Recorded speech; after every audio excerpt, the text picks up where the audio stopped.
बहुत साल पहले एक पुराने घर की अटारी में एक भूली हुई घड़ी पड़ी थी। पुरानी लेकिन अजीब तरह से चमकती हुई।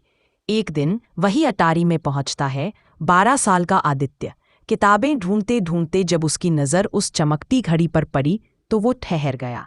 जैसे ही उसने घड़ी को छुआ, अचानक हवा बदल गई, कमरे की चीज़ें घूमने लगीं और वो गिरते गिरते एक सुनहरी रोशनी में समा गया।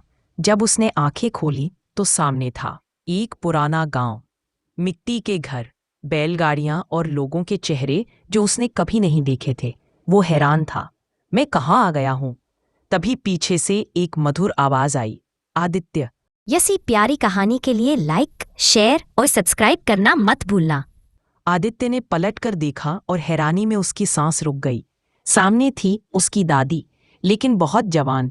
वही मुस्कान, वही आंखें, पर जैसे किसी और समय की थी। दादी ने मुस्कुराते हुए कहा, समय बड़ा अजीब होता है बेटा, ये लौट कर नहीं आता पर सिखाकर जरूर जाता है। दोनों पास के पेड़ के नीचे बैठ गए।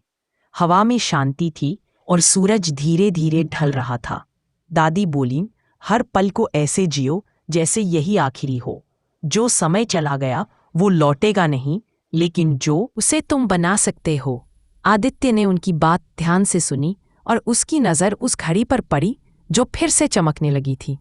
अचानक घड़ी के शीशे में एक और दुनिया दिखाई दी, भविष्य की। उसमें आदित्य खुद था, बड़ा हो चुका था, बच्चों को पढ़ा रहा था, मुस्कुरा रहा था और लोगों की मदद कर रहा था। उसकी आंखों में आंसू थे। उसने महसूस किया, जादू घड़ी में नहीं था, जादू तो उसके अपने कर्मों में था। एक तेज रोशनी हुई और वो फिर से अपनी अटारी में लौट आया। सुबह की धूप भीतर आ रही थी। उसने घड़ी को धीरे से वापस रखा और मुस्कुराया। उस दिन से आदित्य बदल गया। अब वो हर सुबह जल्दी उठता, पढ़ाई करता और हर जरूरतमंद बच्चे की मदद करता। और जब भी वो थक जाता, घड़ी की टिक टिक उसे याद दिलाती, हर पल अनमोल है। वक्त नहीं बदलता, पर जो उसे समझ लेता है वही अपनी जिंदगी बदल देता है।